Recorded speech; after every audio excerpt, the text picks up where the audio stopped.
Hello student, welcome to CBSE physics specially CBSE के students के लिए और नीट प्रिपरेशन के लिए। तो स्टूडेंट्स, बड़ा अच्छा क्वेश्चन है कि एक्सप्लेन द फॉलोइंग। कहते सिंपल माइक्रोस्कोप ये हमारा कॉन्वेक्स लेंस जो है, ये एक सिंपल माइक्रोस्कोप। कंपाउंड में दो लेंस होते हैं, ऑब्जेक्टिव और आईपीस। सिंपल माइक्रोस्कोप में एक सिंगल लेंस इमेज को बड़ा करके दिखाता है। मैं देखा अभी उल्टा दिखाई दे रहा है, बट आपको दिख रहा होगा कि इमेज काफी बड़ी दिखाई दे रही है इसमें।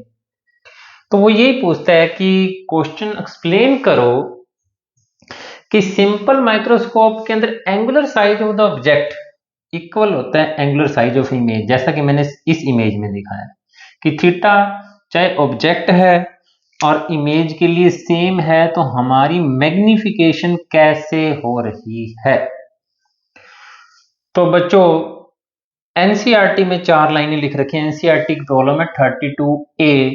बाकी सारी बुक्स में भी देखोगे तो 4 लाइनें लिख रखी हैं। समझ तभी आएगा जब ये 3 डायग्राम आपके सामने होंगे, सिंपल माइक्रोस्कोप आपके सामने होगा।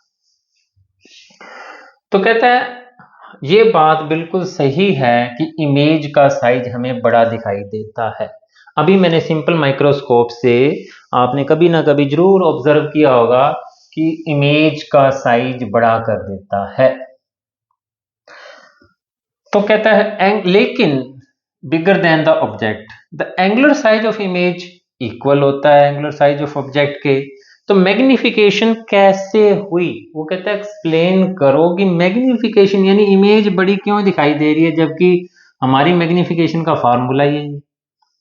तो 3 सिचुएशंस देखें जब ऑब्जेक्ट को बिना लेंस के आई के 25 सेंटीमीटर नियर पॉइंट पर रखा। बच्चों, ये थीटा एंगल है। हमारी आंख आसानी से इस पॉइंट को देख पाती है। इससे दूर या इस पर जो पड़ी वस्तु है, इसके आगे हमारी आंखों पर थोड़ा दबाव पड़ता है। चलो, इमेज को बड़ा करने के लिए ऑब्जेक्ट को आंख के पास ले आए। हमारा एंगल बड़ा हो गया, लेकिन इससे मैग्निफिकेशन तो नहीं हो पाया। जो सी सिचुएशन है, सी सिचुएशन में हम क्या कर पा रहे हैं, नियर पॉइंट से नजदीक तो ऑब्जेक्ट पड़ा हुआ है, परंतु उसकी इमेज नियर पॉइंट से दूर बन रही है, क्योंकि रास्ते में क्या आ गया, लेंस, और बड़ी बन रही है। और ये डायग्राम हमें क्लियर करके बताता है कि एंगल जो है ऑब्जेक्ट का और इमेज का जो है आई पर सेम है, theta base perpendicular by base और परपेंडिकुलर बाय बेस। तो एंगुलर मैग्निफिकेशन सेम होने के बावजूद भी इस तरीके से कि जब ऑब्जेक्ट 25 सेंटीमीटर से दूर पड़ा, इसमें कहां पड़ा है, 25 सेंटीमीटर से नजदीक पड़ा हुआ है, और इमेज जो बनी है वो दूर बनी है। इस वजह से हम जो है एंगुलर मैग्निफिकेशन होने के बावजूद, सेम होने के बावजूद भी ऑब्जेक्ट हमें बड़ा दिखाई देता है।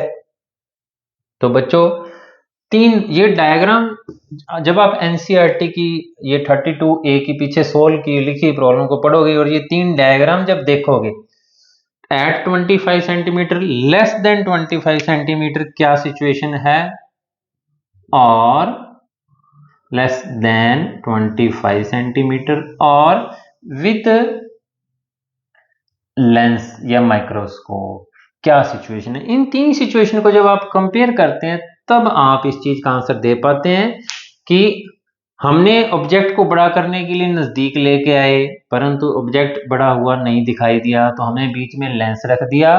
लेंस से ऑब्जेक्ट मैग्नीफाई हुआ, बट एंगल जो है उनका ऑब्जेक्ट और इमेज का सेम है, येट हमको मैग्निफिकेशन प्राप्त हो रही है। इस तरीके से ये डायग्राम समझा के आपको आंसर देना होगा कि मैग्निफिकेशन हो रही है। थैंक यू बच्चों, बहुत अच्छा क्वेश्चन था ये।